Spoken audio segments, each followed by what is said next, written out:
میرے اعمال کی اصلاح کرم سے کر دے۔ الحمدللہ رب العالمین والصلاة والسلام علی سید المرسلین، اما بعد فاعوذ باللہ من الشیطان الرجیم، بسم اللہ الرحمن الرحیم۔ پڑھیے، الصلاۃ والسلام علیک یا رسول اللہ وعلی آلک واصحابک یا حبیب اللہ۔ الصلاۃ والسلام علیک یا نبی اللہ وعلی آلک واصحابک یا نور اللہ۔ درود پاک پڑھنے کے بے شمار فضائل و برکات ہیں۔ نبی پاک علیہ الصلوۃ والسلام کا فرمان ہے، جس کا مضمون ہے کہ جو کسی مشکل میں ہو، پریشانی میں ہو، اس کو چاہیے کہ مجھ پر کثرت سے درود پڑھے کہ درود پاک مصیبت اور پریشانی کو لے جاتا ہے۔ اے میرے میٹھے اسلامی بھائیوں، اے میرے پیارے اسلامی بھائیوں، یہ ہے درود پاک۔ درود پاک کی کثرت جو ہے بندے کو کس طرح مصیبت سے نکالتی ہے، کس طرح پریشانی سے نکالتی ہے۔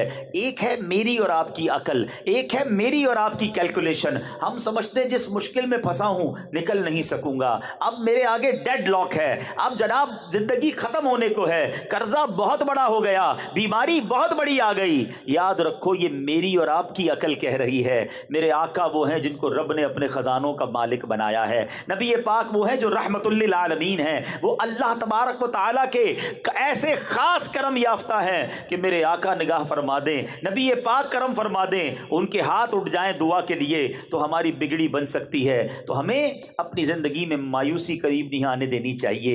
کثرت سے درود پاک اپنی زندگی کا معمول بنائیں، آپ اپنی آنکھوں سے دیکھیں گے کہ آپ کی مشکلیں کیسے آسان ہوتی ہیں۔ اللہ کریم مجھے بھی اور آپ کو بھی کثرت کے ساتھ درود پاک پڑھنے کی توفیق عطا فرمائے۔ آئیے مل کر محبت کے ساتھ بآواز بلند درود پاک پڑھ لیجئے۔ صلو علی الحبیب صلی اللہ تعالی علی محمد صلی اللہ علیہ وسلم۔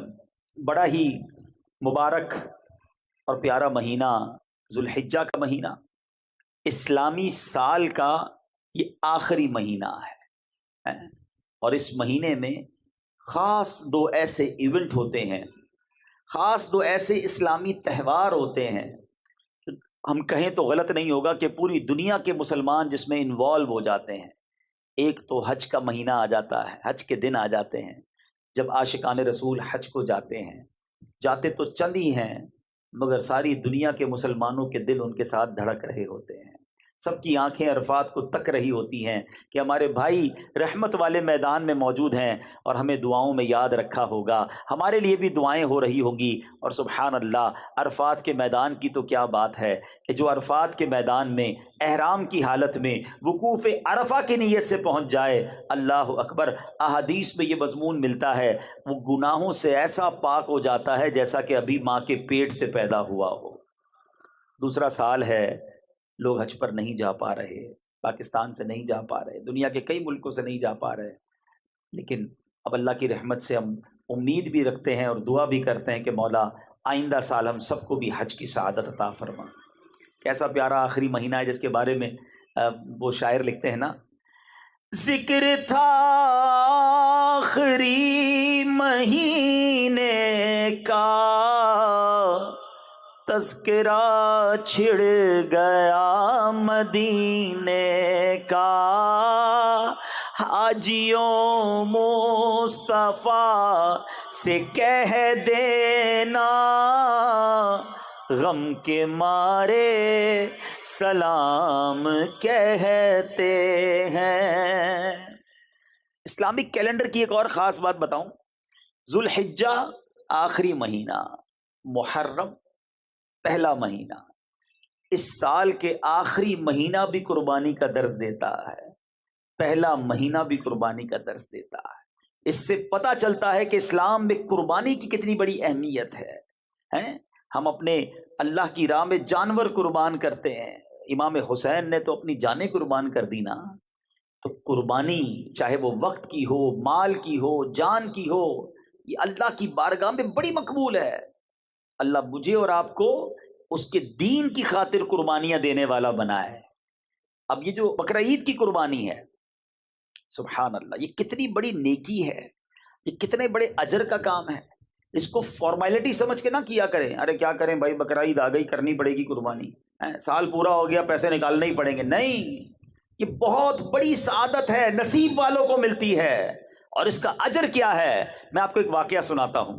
حضرت سیدنا احمد بن اسحاق علیہ رحمۃ اللہ الرزاق فرماتے کہ میرا بھائی باوجود غربت کے رضائے الہی کی نیت سے ہر سال بقرہ عید میں قربانی کیا کرتا تھا۔ اس کے انتقال کے بعد میں نے اس خواب میں دیکھا کہ قیامت برپا ہو گئی ہے اور لوگ اپنی اپنی قبروں سے نکل آئے۔ یکایک میرا مرحوم بھائی ایک بڑے خوبصورت چت کبرے گھوڑے پر سوار ہو کر آیا، اور اس کے ساتھ اور بھی بہت سارے گھوڑے تھے۔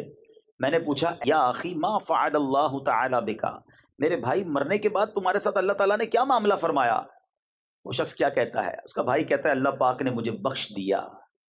میں نے پوچھا کس عمل سے تیری بخشش ہو گئی؟ تو وہ کہتا ہے کہ ایک دن غریب ایک بڑھیا آئی تھی، میں نے اس کو بنیت ثواب 1 درہم دیا تھا، وہی درہم میرے کام آ گیا، میری بخشش کا ذریعہ بن گیا۔ میں نے پوچھا بھائی یہ گھوڑے اتنے سارے تیرے پاس کیوں ہیں؟ وہ کہتا ہے یہ سب میری بقرہ عید کی قربانیاں ہیں، اور جس گھوڑے پر میں سوار ہوں نا، یہ میری سب سے پہلی بقرہ عید کی قربانی تھی۔ میں نے پوچھا اب اعظم کدھر کا ہے، جانا کدھر ہے؟ کہتے جنت میں جا رہا ہوں، سبحان اللہ۔ اور اس کے بعد وہ میری نظروں سے اوجھل ہو گیا۔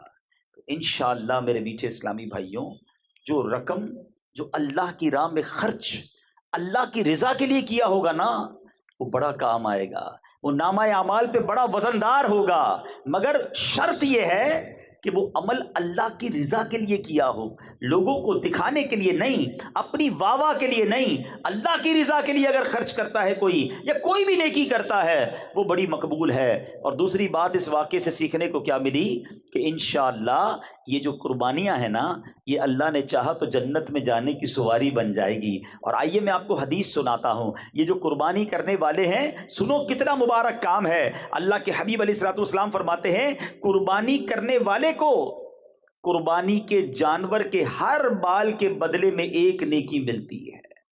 کبھی سوچا کتنے بال ہوتے ہیں بکرے پر، گائے پر؟ ہر بال کے بدلے 1 نیکی ملتی ہے۔ نبی پاک علیہ الصلوۃ والسلام نے فرمایا جس نے خوش دلی سے طلب ثواب کے لیے طالب ثواب ہو کر قربانی کی تو وہ آتش جہنم سے حجاب یعنی روک ہو جائے گی۔ یعنی اللہ کی رضا کے لیے ہو 2 شرطیں اس حدیث میں، ایک تو خوش دلی، انجوائے کے ساتھ، اللہ تیری مہربانی تو نے پھر موقع دیا، تیری راہ میں خرچ کرنے کا پھر موقع دیا، برڈن فیل نہ کیا کرو۔ کچھ لوگوں کی بڑی عجیب عادت ہوتی ہے، عبادت بھی کرتے ہیں اور بوجھ کے ساتھ کرتے ہیں۔ کیا کریں یار، اب رمضان آ گئی، تراویح پڑھنی پڑے گی۔ ارے اس کو تم بوجھ سمجھ رہے ہو؟ یار سال گزر گیا، اب زکوٰۃ دینی پڑے گی۔ ایک جگہ میں بیٹھا تھا، پتہ عجیب سی بات کی، کہتے ابھی بھائی کاروباری لوگوں کا سب سے بڑا خرچہ، جن کے پاس پیسہ زیادہ ہے نا، ان کا سب سے بڑا خرچہ ہی زکوٰۃ ہے۔ میں نے کہا یار اللہ کے بندو، زکوٰۃ تو خوش دلی سے دو، اس کو برڈن کیوں سمجھ رہے ہیں؟ اللہ کی رحمت ہے کہ اللہ نے تمہیں دینے والا بنایا، مانگنے والا نہیں بنایا۔ تو کبھی بھی کسی عبادت میں بوجھ فیل نہ کریں، انجوائے کریں، خوش دلی کے ساتھ کریں۔ اگر اللہ نے اس قابل کیا ہے کہ آپ قربانی کر رہے ہیں تو سبحان اللہ قربانی بھی کریں اور ساتھ سجدہ شکر بھی ادا کریں کہ اللہ تو نے مجھے اور میرے گھر والوں کو اس قابل کیا۔ ارے حضرت ابراہیم کو تو حضرت اسماعیل کے ذبح کرنے کا حکم ہوا تھا، اگر یہی حکم ہمیں دے دیا جاتا کہ سب اپنے بچے ذبح کرو، کیا حال ہوتا؟ ادھر قربانی دینے کی نیت نہیں ہوتی، یہ والی قربانی کون دیتا؟ ہم پر تو آسانی کر دی گئی نا کہ جانور قربان کروایا جا رہا ہے۔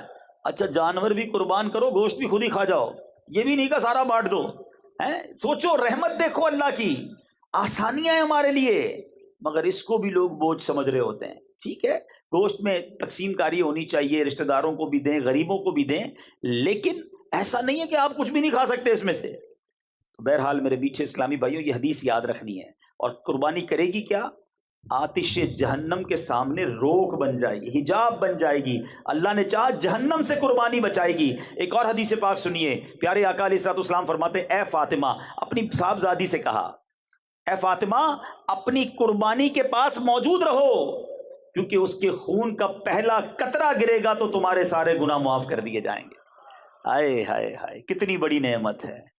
چوتھی حدیث، اللہ کے حبیب فرماتے ہیں جس شخص میں قربانی کرنے کی وسعت ہو پھر بھی وہ قربانی نہ کرے تو وہ ہماری عیدگاہ کے قریب نہ آئے. ہاں، اس کو نبی پاک نے اپنے آپ سے دور فرما دیا. وہ لوگ جو قربانی اس میں سستی کرتے ہیں، اچھا پھر پورے گھر کا ایک بکرا کر لیں گے، گھر میں افراد بہت سارے، ایک جانور سب کی طرف سے، حساب نہیں کرتے کہ حصے کتنے بن رہے ہیں، حصے پورے ہو رہے ہیں کہ نہیں ہو رہے. کیونکہ بعض صورتوں میں اگر آپ کی کیلکولیشن درست نہیں ہے، یا آپ نے ایک ہی جانور، مثال کے طور پہ ایک بکرے میں سارے گھر والوں کی قربانی شامل کر دی، کسی کی بھی قربانی نہیں ہوگی. آپ کو یہ باقاعدہ سیکھنا ہوگا کہ کس طرح حصوں کی تقسیم ہوگی. یہ ایک واجب کام ہے، اس کے احکام بھی تو جانیے نا. یہ تو کسی ایکسپرٹ سے پوچھتے ذرا بتاؤ بھائی دانت کیسے دیکھنے ہیں، جانور کون سا لینا چاہیے، مگر اس کی قربانی کرتے وقت نیت کیسے ہوگی، اس کی اجازت کیسے ہوگی، جانور کی عمر کتنی ہونی چاہیے، یہ کون معلوم کرتا ہے. تو خدا را یہ واجب کام پراپر طریقے سے شریعت کے تقاضوں کے مطابق کریں، خوش دلی کے ساتھ کریں، سعادت سمجھ کر کریں. اللہ نے چاہا یہ آپ کے لیے بہت زبردست نیکی ہو جائے گی. سنو میرے آقا علیہ الصلوۃ والسلام کیا فرماتے ہیں. آقا فرماتے ہیں انسان بقرعید کے دن کوئی ایسی نیکی نہیں کرتا جو اللہ عز و جل کو خون بہانے سے زیادہ پیاری ہو. یہ قربانی قیامت میں اپنے سینگوں، بالوں اور کھروں کے ساتھ آئے گی، اور قربانی کا خون زمین پر گرنے سے پہلے اللہ کے ہاں قبول ہو جاتا ہے. لہٰذا خوش دلی سے قربانی کرو. سبحان اللہ. محقق علی الاطلاق خاتم المحدثین حضرت شیخ عبدالحق محدث دہلوی فرماتے ہیں قربانی اپنے کرنے والوں کے نیکیوں کے پلے میں رکھی جائے گی، جس سے نیکیوں کا پلڑا بھاری ہوگا. حضرت سیدنا ملا علی قاری رحمۃ اللہ تعالی علیہ فرماتے ہیں پھر اس کے لیے سواری بنے گی جس کے ذریعے یہ شخص بآسانی پل صراط سے گزرے گا. ارے یہ پل صراط پر سواری کا کام دے گی، یہ نامہ اعمال پہ وزن کا کام دے گی. فرمایا اور اس جانور کا ہر عضو، پارٹ آف دا باڈی، قربانی کرنے والے کے ہر عضو کے لیے جہنم سے فدیہ ہوگا. قربانی کی آنکھ کے بدلے ہماری آنکھ جہنم سے بچے گی، قربانی کے پیر کے بدلے ہمارا پیر جہنم سے انشاءاللہ بچے گا. تو سوچو یہ جانور تو مجھے جہنم سے بچانے والا ہے، یہ پل صراط سے پار کرانے والا ہے. اب یہاں ایک اور بڑی پیاری بات، بڑی گہری بات ہے، توجہ چاہوں گا. آقا نے کیا فرمایا صلی اللہ تعالی علیہ وسلم، جس کا مضمون ہے کہ قربانی جو ہے وہ، میرے آقا نے فرمایا کہ اس دن، قربانی والے دن، خون بہانے سے زیادہ کوئی افضل کام نہیں ہے. اب آج کل کچھ لوگوں کو پتہ نہیں کیا ہو گیا ہے، کہتے ہیں یار اتنی ساری قربانی کرنے سے بہتر ہے کسی غریب کی شادی کرا دو، کسی غریب کی مدد کر دو. ارے بھائی ہم یہ سارے کام، چاہے کسی کی مدد کریں، کسی کا علاج کروائیں، کس لیے کرتے ہیں؟ اللہ کی رضا کے لیے نا، ثواب کے لیے. ثواب کے بارے میں زیادہ جانتا ہوں، آپ زیادہ جانتے ہیں کہ نبی پاک علیہ الصلوۃ والسلام جانتے ہیں. آقا فرما رہے ہیں اس دن، قربانی کے دن، اس سے زیادہ کوئی اچھا کام نہیں ہے اللہ کے نزدیک کہ اس کی راہ میں خون بہایا جائے، قربانی کی جائے. تو جب نبی پاک فرما رہے کہ قربانی کرنا اس دن سب سے افضل ہے، تو ہم نے قربانی ہی کرنی ہے، وہ سب سے افضل ہے. ٹھیک ہے قربانی کا جانور قربان کریں، غریبوں کا علاج بھی کرائیں، کس نے منع کیا ہے؟ مگر ایک نیکی کے کام کو، ایک واجب کام کو بند کر کے یہ نہ جانے کیوں یہ چیزیں یاد آتی ہیں. ایسے کچھ لوگ ہیں جن کو ایسے موقعوں پر ہی چیزیں یاد آتی ہیں. ارے یار حج پر بہت سارے لوگ جاتے ہیں، بڑا خرچہ ہو جاتا ہے، یہ خرچہ بچا کر دوسرا کام کرنا چاہیے. ربیع الاول کی لائٹنگ نہیں کرنی چاہیے، یہ والا کام کرنا چاہیے. اپنی بچی کی شادی پر کروڑوں روپے کا فنکشن کرتے ہوئے یاد نہیں آتا کہ غریب کی شادی کرا دینی چاہیے. تو بہرحال جو نیکی کا کام ہے وہ ضرور کرنا چاہیے، اور ساتھ ساتھ غریبوں کی مدد بھی دل جان سے کرنی چاہیے. تو بہرحال میرے بیچ اسلامی بھائیوں، یہاں یہ بات کلیریفائی ہو گئی کہ یہ پل صراط کے لیے سواری بنے گی. اچھا اس میں بھی ایک بات سمجھ لو، اب جانور تگڑا ہوگا، جاندار ہوگا تو سواری بھی اچھی ملے گی نا. تو اچھا جانور خرچ کیا کرو، اللہ نے دیا ہے تو بہترین جانور لینا چاہیے. اللہ کی بارگاہ میں دل دیکھا جاتا ہے. ہاں نیت یہ ہو کہ ذرا پتہ چلے میمن سوسائٹی میں ہمارا جانور کتنا بڑا آیا ہے، صاحب جی کتنے پیسے والے ہیں. اگر یہ نیت ہے تو پھر تو ثواب بھی نہیں ملے گا. اللہ کی رضا کے لیے بہترین منڈی کا جانور لیں. بلکہ میں تو ایک اور مشورہ دیتا ہوں، اپنے گھر میں جو بھی بہترین جانور لو نا، اگر 2-3 لیتے ہیں تو سب سے بہترین جانور نبی پاک کے نام پر قربان کر دیں. کیا پیش کریں جانا، کیا چیز ہماری ہے آقا، یہ دل بھی تمہارا ہے، یہ جان بھی تمہاری ہے. دیکھو ہمارے آقا نے ہمارے نام پر جانور قربان کیا تھا، یاد ہے؟ ہاں حجۃ الوداع کے موقع پر نبی پاک نے امت کے نام پر قربانی کی. تو اے امتیوں تمہیں بھی نبی پاک کو یاد رکھنا ہے. جو نہ بھولا ہم غریبوں کو رضا، یاد اس کی اپنی عادت کیجئے۔ نبی پاک کو ہماری قربانی کی حاجت نہیں، ہم کو گوشت تھوڑی پہنچے گا، یہ محبت کا اظہار ہے، گوشت تو پھر بھی ہمارے پاس ہی رہ جانا ہے۔ تو بہرحال قربانی کریں، خوش دلی کے ساتھ کریں، اچھی نیتوں کے ساتھ کریں، قربانی کا جانور بہترین لیں، اس لیے کہ یہاں اللہ کی بارگاہ میں دل دیکھا جاتا ہے کہ بندے کو مال سے محبت ہے یا اللہ کی رضا سے محبت ہے۔ جتنا قیمتی جانور ہوگا نا اتنا مشکل سے دل سے نکلے گا، اور جب آپ کے دل سے کوئی کام مشکل ہوتا ہے اس کا اجر بھی زیادہ ہوتا ہے، اور پھر اس کو بانٹیں غریبوں میں، تقسیم کریں رشتہ داروں میں، انشاءاللہ اس کا خوب ثواب کمائیں۔ تو قربانی جس کو اللہ نے نوازا ہے بہترین جانور کریں، اور پھر سبحان اللہ نبی پاک علیہ الصلوۃ والسلام کے نام کریں تو کیا بات ہے۔ اچھا، قربانی کے دنوں میں جو قربانی کرنے کا ارادہ رکھتا ہے اس کے بارے میں یہ ہے کہ ناخن، بال اور مردال خال وغیرہ نہ کٹوائے، کیونکہ یہ حاجیوں سے مشابہت ہو جاتی ہے، حاجی بھی احرام پہن کے یہ سب چیزیں نہیں کرتے، تو حجامت وغیرہ نہ کروائے تو انشاءاللہ اس کی برکتیں ملیں گی۔ اور جو قربانی نہیں کرتا وہ بھی غریب ہے بیچارہ، نہیں کر پاتا، تو علماء کہتے ہیں اگر وہ بھی یہ اعمال ان دنوں میں کر لے، ذوالحجہ کے 10 دنوں میں، تو انشاءاللہ اس کو قربانی کا ثواب بھی مل جائے گا۔ تو یہ کام کرنا چاہیے۔ اور سبحان اللہ، بلکہ مفتی صاحب فرماتے ہیں کہ جو قربانی نہ کر سکے عشرے میں، یعنی ذوالحجہ کے ابتدائی 10 ایام میں حجامت نہ کرائے، بقرعید کے دن یا بعد نماز عید حجامت کرائے تو انشاءاللہ قربانی کا ثواب کمائے گا۔ اچھا، اب یہاں پر ایک دو باتیں مزید قربانی کے لیے عرض کر دوں، پھر انشاءاللہ اس کے بعد میں حضرت اسماعیل علیہ الصلوۃ والسلام اور حضرت ابراہیم کا وہ واقعہ سنانا چاہتا ہوں، تاکہ ہمارے بچوں کو یہ پتہ تو چلے کہ قربانی واجب کیوں ہوئی تھی، یہ یاد کس کی ہے، یہ واقعہ کیا تھا۔ اللہ اکبر، جتنی بار اس واقعے کو پڑھیں آنکھوں میں آنسو آ جاتے ہیں، دل بے قرار ہو جاتا ہے کہ یہ کیسے لوگ تھے، اللہ کی رضا پر کیسے راضی تھے، کتنی بڑی قربانی کے لیے وہ تیار ہو گئے، اور آج ہمیں چھوٹی سی قربانی دینے میں لوگوں کے دلوں پر بوجھ آ جاتا ہے۔ تو بہرحال میرے پیچھے اسلامی بھائیوں، قربانی کی جو دعا ہے نا، یہ انشاءاللہ آپ کو دعوت اسلامی کے جو رسالے ہیں مکتبۃ المدینہ کے، اس میں مل جائے گی، مگر مجھے بہت پسند ہے۔ عربی دعائیں یاد کر لو اور اس کو ترجمے کے ساتھ یاد کرو۔ آئے ہائے، اس دعا کے ذرا معنی سنو۔ اللہ کرے کہ مجھے تو وہ بی بی فاطمہ سے جو نبی پاک نے فرمایا نا کہ اے فاطمہ قربانی کے پاس رہنا، پہلا قطرہ گرتے ہی تمہارے پچھلے گناہ معاف کر دیے جائیں گے۔ اب یہ دعا کیا ہے؟ وہ دعا یہ ہے، انی وجہت وجہی للذی فطر السماوات والارض حنیفا وما انا من المشرکین ان صلاتی ونسکی ومحیای ومماتی للہ رب العالمین لا شریک لہ وبذالک امرت وانا من المسلمین۔ کیا ترجمہ ہے اس کا؟ یہ تو ویسے بھی پڑھنے والی دعا ہے۔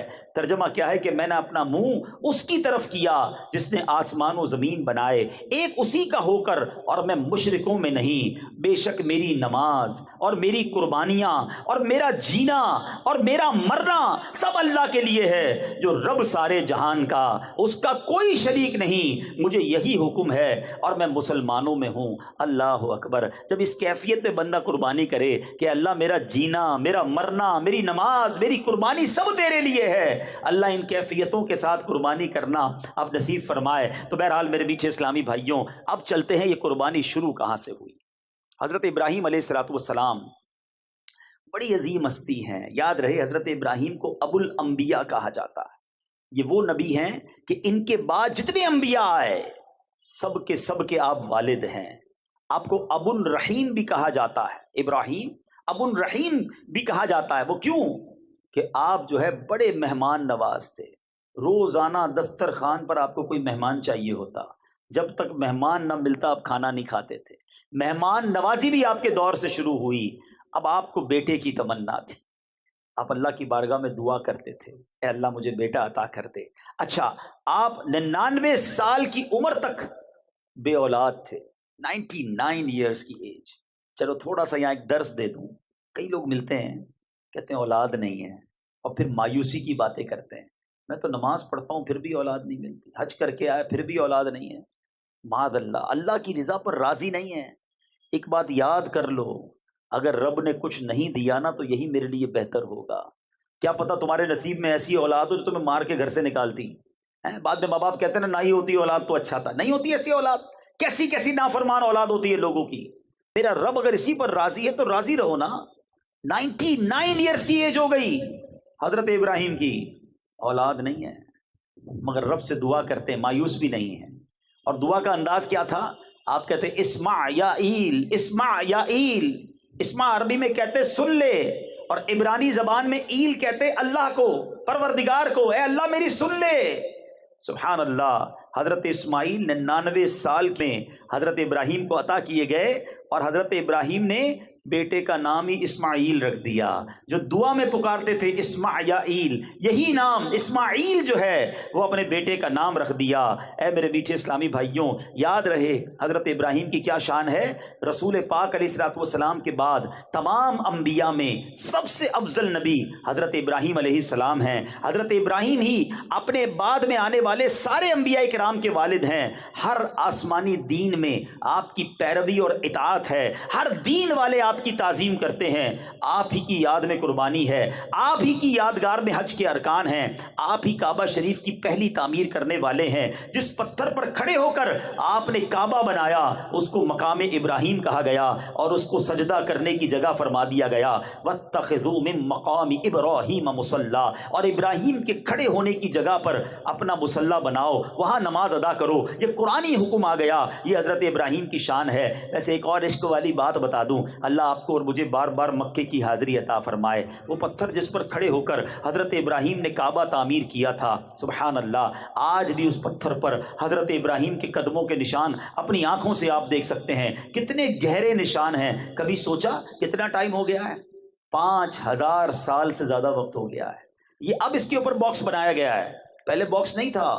یہ کھلے آسمان تلے پتھر پڑا رہا, ہزاروں بارشیں دیکھی, ہزاروں اس نے آندھیاں دیکھی ہوں گی, موسم کے مد و جزر دیکھے, مگر یہ پتھر نے کیسے اپنے سینے میں حضرت ابراہیم کی نشانی کو سنبھالا ہوا ہے کہ آج بھی اپنی آنکھوں سے ہم حضرت ابراہیم کے قدموں کے نقش کا نظارہ کر سکتے ہیں. جب حضرت ابراہیم کی شان یہ ہے تو ابراہیم کے آقا کی شان کا عالم کیا ہوگا. تو بہرحال حضرت ابراہیم وہ عظیم ہستی ہیں کہ قیامت میں سب سے پہلے آپ ہی کو عمدہ لباس عطا ہوگا. اس کے فوراً بعد نبی پاک علیہ الصلوۃ والسلام کو ایک اور بڑی پیاری بات کتابوں میں لکھی.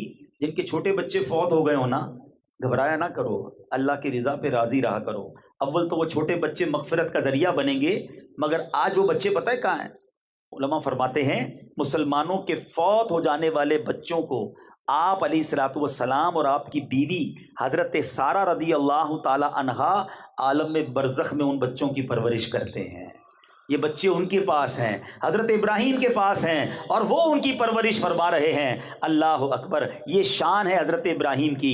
اب ذرا غور کیجئے میٹھے اسلامی بھائیوں, حضرت ابراہیم کی شان تو آپ نے سنی.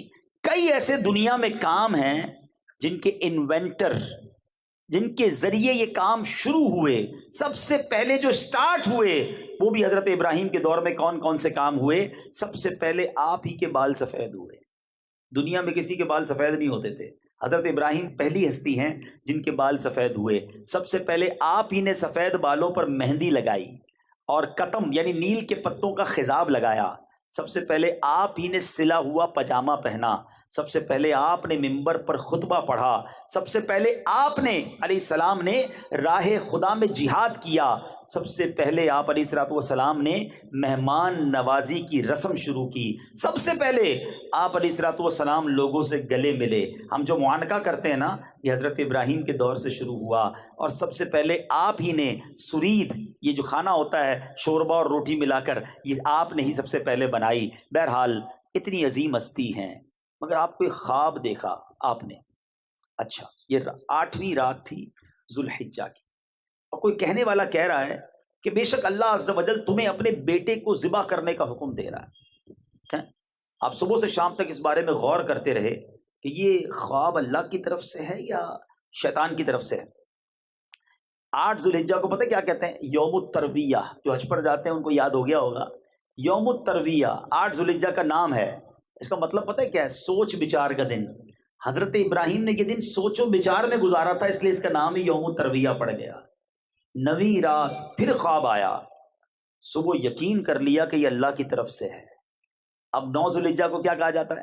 یوم عرفہ, یعنی پہچاننے کا دن. آپ کو یقین ہو گیا کہ یہ اللہ کی طرف سے خواب ہے. 9 ذوالحجہ کا دن ہی یوم عرفہ پڑ گیا. اب 10ویں ذوالحجہ پھر وہ آپ نے رات کو خواب دیکھا. اب آپ نے پکا ارادہ کر لیا کہ بیٹے کو آج ذبح کرنا ہے، اس لیے 10 ذوالحجہ کے دن کا نام یوم النحر پڑ گیا. یہ تینوں نام بھی حضرت ابراہیم کی کیفیت کے مطابق، جو آپ کی کیفیت تھی وہی اس دن کا نام ہو گیا. اے میرے میٹھے اسلامی بھائیوں، حضرت ابراہیم نے اب اپنے بیٹے حضرت اسماعیل علیہ السلام سے بات کی.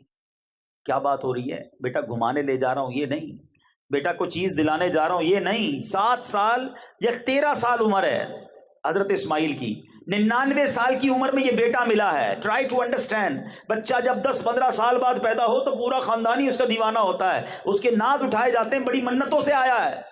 99 ایئرز کے بعد اولاد ہوئی ہے اور ابھی 7 سال کا ہے، یا ایک روایت کے مطابق 13 سال کا ہے. حضرت اسماعیل کے بارے میں کہا گیا اس کو ذبح کر دو، اور آپ اپنے بیٹے سے بات کرتے ہیں کہ بیٹا میں تمہیں اللہ کی طرف سے حکم آیا ہے. مگر اس سے پہلے کیا ہوا ذرا سنیے گا.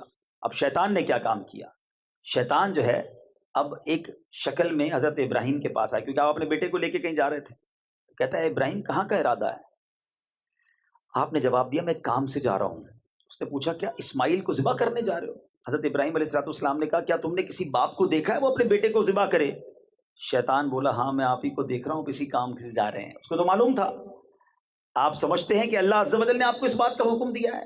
حضرت ابراہیم نے ارشاد فرمایا اگر اللہ عز و جل نے مجھے اس بات کا حکم دیا ہے تو میں اس کی فرما برداری کروں گا. شیطان نے یہاں وسوسہ ڈالنے کی کوشش کی، کامیاب نہیں ہوا. اب بی بی ہاجرہ کے پاس گیا. آپ کو پتا ہے آپ کے بیٹے کو کہاں لے کر گئے حضرت ابراہیم؟ کب بیٹے کو کہیں گھمانے پھرانے لے گئے؟ کہ نہیں، وہ انہیں ذبح کرنے لے کر گئے. تو حضرت ہاجرہ کہتی کیا تم نے کبھی ایسا دیکھا ہے کوئی باپ بیٹے کو ذبح کرے؟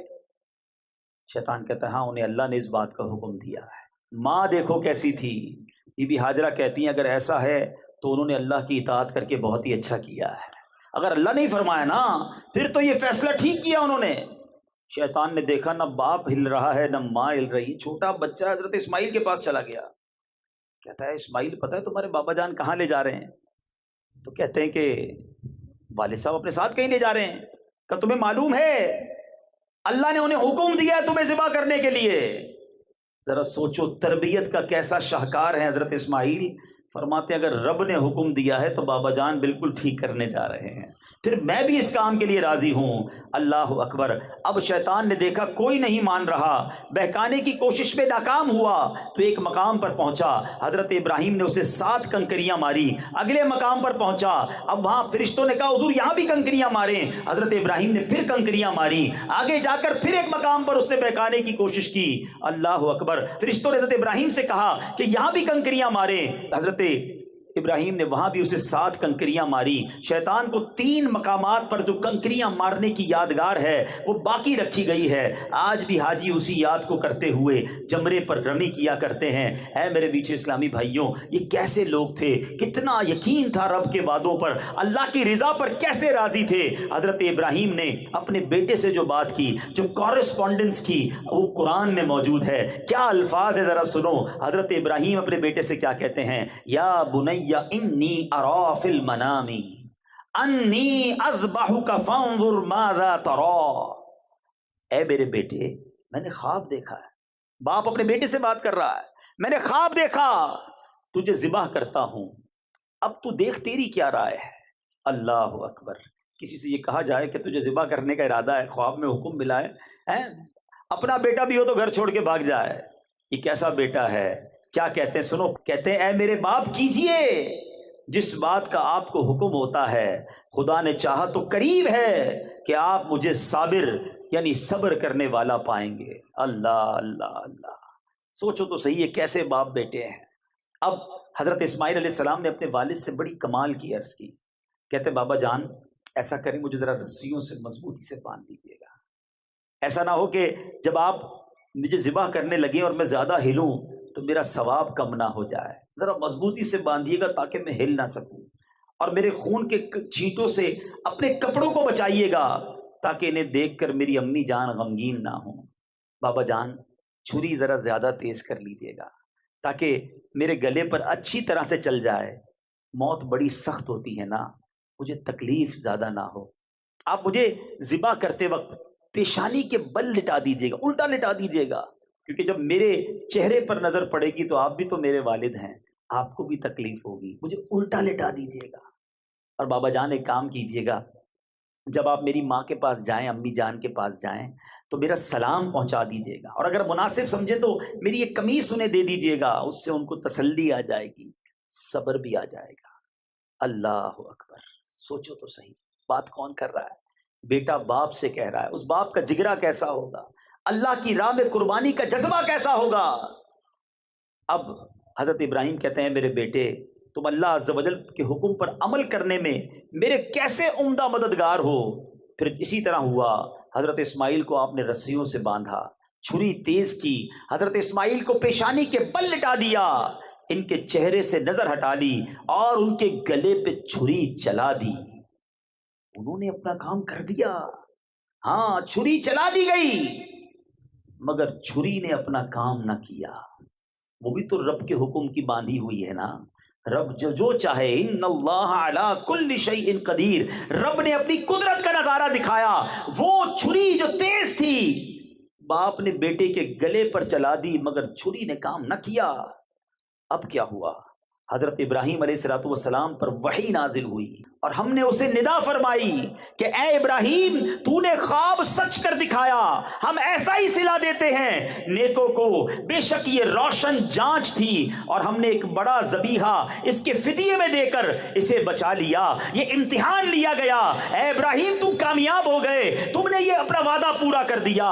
اللہ اکبر۔ اب جب زمین پر لٹا دیا گیا تو اللہ نے جبرائیل کو حکم دیا کہ جنت سے ایک دمبا لایا جائے، ایک مینڈا لایا جائے۔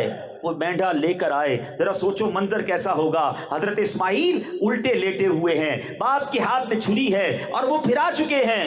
اب اوپر سے آواز آتی ہے اللہ اکبر اللہ اکبر۔ حضرت جبرائیل مینڈا لے کر آ رہے ہیں اور اوپر سے صدا لگا رہے ہیں۔ حضرت ابراہیم نے جب اوپر دیکھا تو جان لیا کہ اللہ کی طرف سے آزمائش کا وقت گزر چکا ہے، امتحان پورا ہو گیا ہے، بیٹے کے فدیے کی جگہ مینڈا بھیجا جا رہا ہے۔ حضرت ابراہیم نے اب خوش ہو کر کیا کہا؟ لا الہ الا اللہ واللہ اکبر۔ اب جو بیٹا لیٹا ہوا ہے، حضرت اسماعیل نے جب یہ سنا تو کہتے ہیں اللہ اکبر وللہ الحمد۔ اس کے بعد کیا ہوا؟ یہ تینوں الفاظ جو ہیں یہ وہی تسبیح ہے جو ہم عید کے دنوں میں پڑھتے ہیں، یہ ایام تشریق میں پڑھی جانے والی تسبیح ہے، قیامت تک کے لیے مسلمانوں کی زبانوں پر جاری کر دیا گیا۔ اب جب اس تسبیح کو پڑھنا تو غور کرنا کتنی مبارک تسبیح ہے کہ اس کے پہلے الفاظ جبرائیل نے کہے ہیں، درمیانی الفاظ حضرت ابراہیم کی زبان سے ادا ہوئے ہیں اور آخری ورڈز جو ہیں وہ حضرت اسماعیل کی زبان سے ادا ہوئے ہیں۔ ارے اتنی بڑی قربانی کے بارے میں ہم تو تصور بھی نہیں کر سکتے، آؤ مبارک لوگوں کی زبان سے نکلے ہوئے یہ مبارک الفاظ اسی تصور میں پڑھتے ہیں۔ اللہ کریم مبارک الفاظ کے صدقے ہماری مغفرت فرمائے۔ مل کر پڑھیں گے اللہ اکبر اللہ اکبر لا الہ الا اللہ واللہ اکبر اللہ اکبر وللہ الحمد۔ اب عید کے دنوں میں جب یہ تسبیح پڑھنا نا تو یاد رکھنا جبرائیل نے شروع کی تھی، حضرت ابراہیم نے آگے پڑھی تھی اور آخری الفاظ حضرت اسماعیل نے ادا کیے۔ اللہ اکبر۔ یہ کیسا منظر تھا، یہ کیسا امتحان تھا جس میں یہ خاندان کیسا کامیاب ہوا۔ رہتی دنیا تک تلاوت ہوتی رہے گی، قرآن پڑھا جاتا رہے گا اور اس قربانی کا اور اس صبر کا ذکر ہوتا رہے گا۔ اے میرے میٹھے اسلامی بھائیوں، یہ مینڈا کون سا تھا؟ ہائے ہائے، دیکھو اللہ کریم نے جو یہ مینڈا بھیجا حضرت اسماعیل کی جگہ پر فدیے کے طور پر، مفسرین کہتے ہیں کہ یہ مینڈا جنت سے آیا تھا اور یہ وہی مینڈا تھا جس کو حضرت آدم علیہ السلام کے بیٹے حضرت حابیل نے قربانی میں پیش کیا تھا۔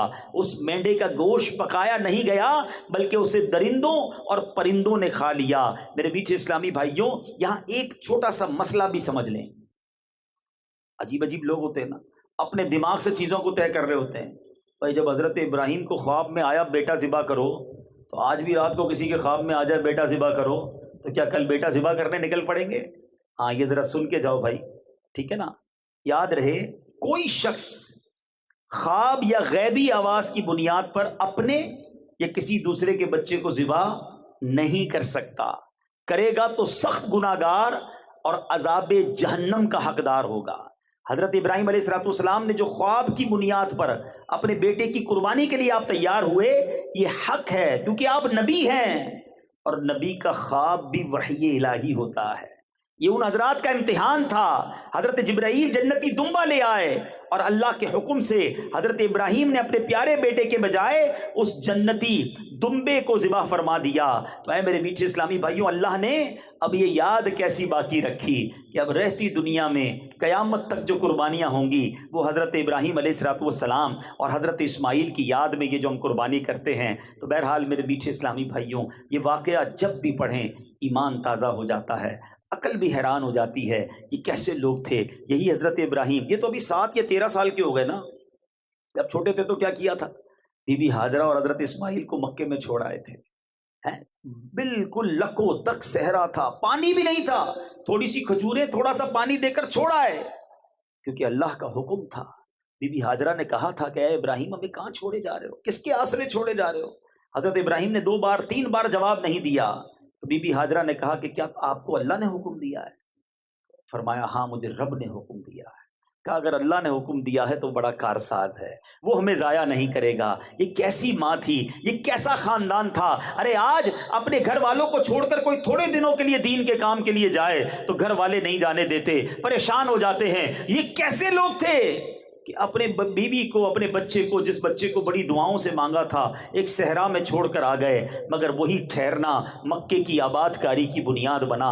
وہ حضرت اسماعیل کا رونا، وہ بی بی ہاجرہ کا دوڑنا، وہ زمزم کا جاری ہونا، وہ کنویں کا ابل پڑنا، اور اس کے بعد جناب لوگوں کا مکے میں آ کر آباد ہونا۔ اور اب پھر مکہ جب آباد ہوا تو کعبے کی تعمیر بھی اللہ کریم نے یہ شرف حضرت اسماعیل اور حضرت ابراہیم کو عطا فرمایا۔ یہ جو مقام ابراہیم کی بات ہو رہی تھی، ایک اور معجزہ بتاؤں حضرت ابراہیم کا۔ مقام ابراہیم آپ دیکھیں، کعبہ جب ہم دیکھتے ہیں نا کتنا اونچا ہے، اتنی اونچی تعمیر کیسے کی ہوگی؟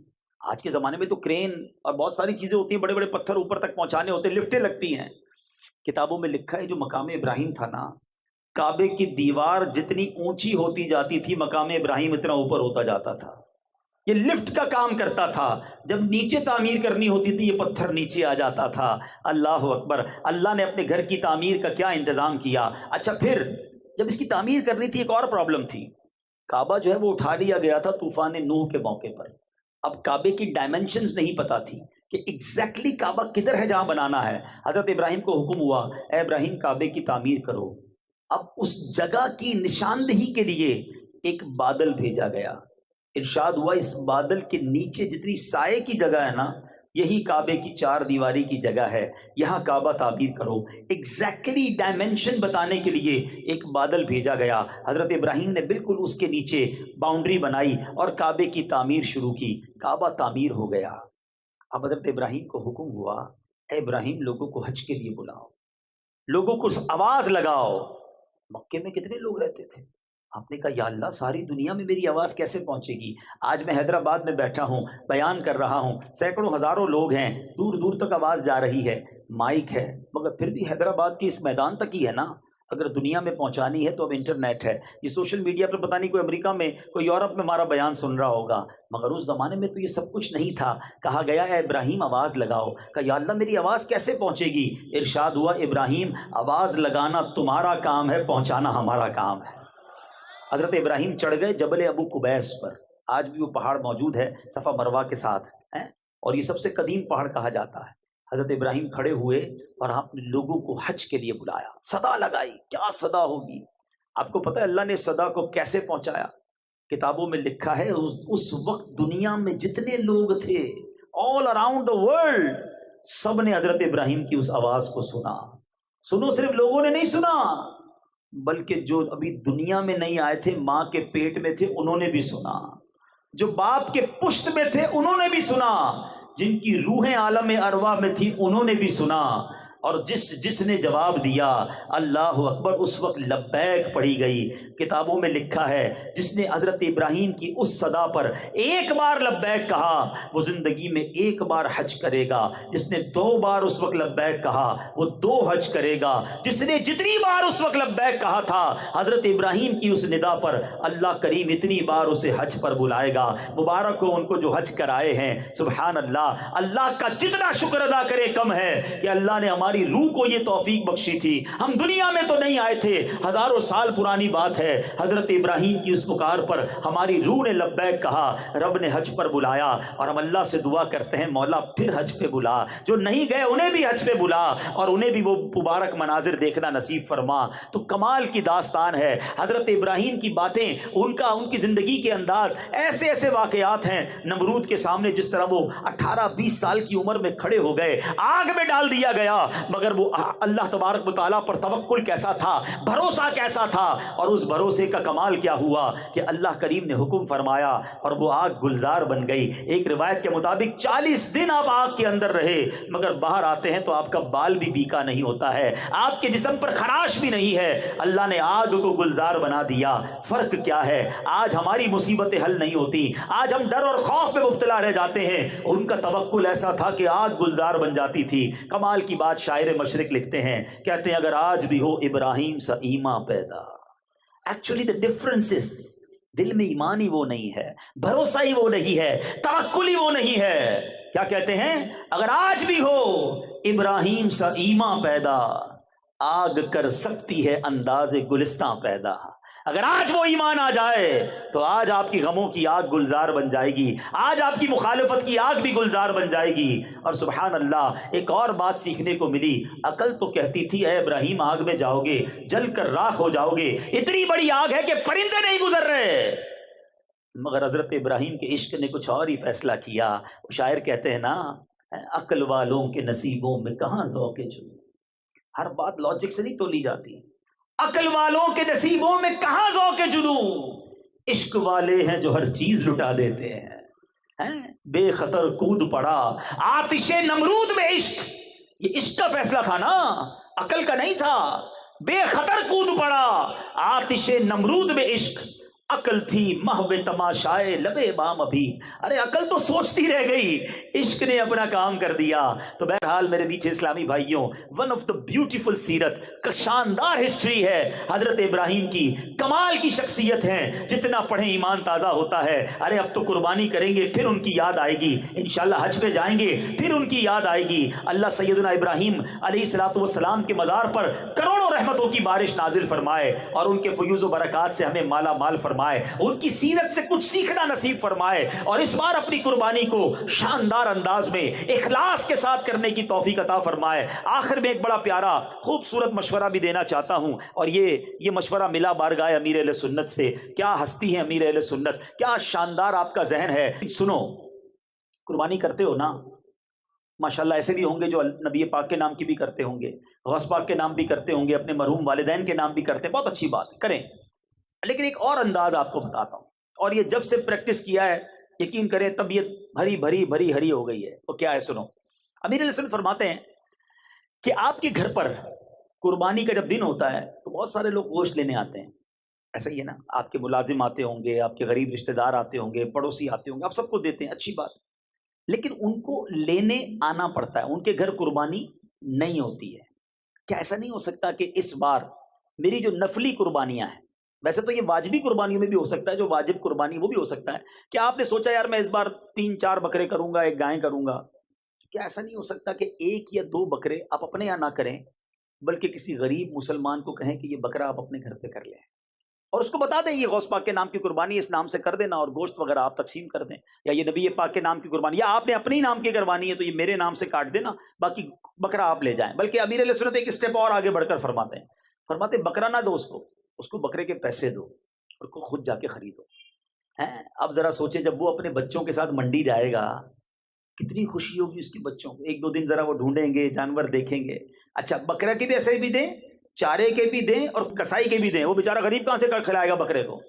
اب جب جا کر وہ خرید کے آئے گا بکرا، 8-10 دن جو اس کے گھر میں رونق لگی رہے گی، وہ بچے جنہوں نے کبھی اپنے گھر میں جانور نہیں دیکھا ہوگا، وہ بچے جن کے گھر میں کبھی قربانی نہیں ہوئی ہوگی، سوچو ان کی خوشی کا لیول کیا ہوگا۔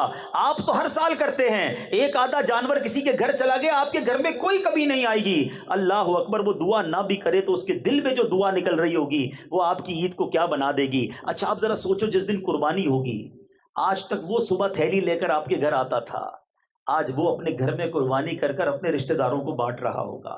اب لیول آف خوشی دے سوچئے، اس خاندان میں آپ کتنی خوشی داخل کر سکتے ہیں۔ اور میٹھے اسلامی بھائیو، ایک فارمولہ یاد کر لو، خوشی کا فارمولہ یہی ہے، تم دوسروں کو خوش کرو، اللہ تمہیں خوش کر دے گا۔ جو خوش ہونا چاہتا ہے، آپ کسی کے چہرے پہ مسکراہٹ لے آئیں، کسی کے دل کا غم دور کر دیں، آپ خوش ہو جائیں گے، آپ کے غم دور ہو جائیں گے۔ اس بار اس قربانی کے دنوں میں یہ سٹائل اپنا کر دیکھو، یہ کام کر کے دیکھنا، پھر دیکھو آپ کو اس کا لطف کیسا آتا ہے۔ اور سبحان اللہ، ایک اور مشورہ دے دیتا ہوں، اگر نبی پاک کے نام کی قربانی کرنی ہے نا تو کسی سید کے گھر میں کروا دو، کسی غریب سید کو تلاش کرو اور بولو یہ لے جاؤ اور اپنے نانا جان کے نام کی قربانی کرنا، حضور آپ ہی کا صدقہ ملتا ہے، آپ کی آل کو پیش کر رہا ہوں، پھر دیکھو پنجتن پاک کا کیسا صدقہ ملتا ہے۔ اللہ نے نوازا ہے نا تو اس طرح بے شک اپنے گھر میں تھوڑے جانور کم کر دو اور تھوڑے جانور غریبوں کے گھروں میں کٹوا دو، اس کی جو نیکی، اس کی جو برکت، اس کی جو خوشی ملے گی۔ ایک اسلامی بھائی نے مجھے آ کر بتایا، کہا عبدالحبیب بھائی جب سے آپ نے یہ بتایا اور ایک اسلامی بھائی نے مجھے جانور دیا، 10 دن 10 راتیں میرے بچے سوتے نہیں تھے، خوشی کے مارے انہیں نیند نہیں آتی تھی۔ جس دن ہمارے گھر میں قربانی ہوئی، سارا گھر خوشی کے مارے رو رہا تھا، میں بتا نہیں سکتا ہماری خوشی کا عالم کیا تھا۔ میں سوچتا رہا کہ ایک بکرے سے اس پورے خاندان کو جو پورا ہفتہ خوشیاں ملی، اللہ اس بندے کو کتنی خوشیاں عطا فرمائے گا۔ تو یہ مواقع ڈھونڈا کرو، یہ کوشش کیا کرو کہ ہماری وجہ سے کسی کے چہرے پہ مسکراہٹ آ جائے۔ اور اللہ سلامت رکھے میرے پیر و مرشد کو، اللہ سلامت رکھے امیر اہل سنت کو۔ کیا خوبصورت نیکیاں کمانے کے آئیڈیاز دیتے ہیں، بتاؤ اس میں دعوت اسلامی کا کیا فائدہ ہے؟ کوئی دعوت اسلامی کے فائدے کے لیے نہیں، یہ مسلمانوں کے فائدے کے لیے، لوگوں کے دلوں میں خوشی داخل کرنے کے لیے، آپس میں محبتیں بڑھانے کا فارمولہ ہے۔ اس پر اس بار عمل کریں انشاءاللہ، اللہ کریم کیا پتا اس ایک قربانی کے صدقے ہماری ساری قربانیاں قبول ہو جائیں۔ تو ہمیں اس بار یہ کام کرنا چاہیے، غریبوں کا خیال بھی رکھا کریں۔ اللہ کریم ہمیں اپنے مسلمان بھائی بہنوں کا خیال رکھنے کی توفیق عطا فرمائے۔ میرے اعمال کی اصلاح کرم سے کر دے،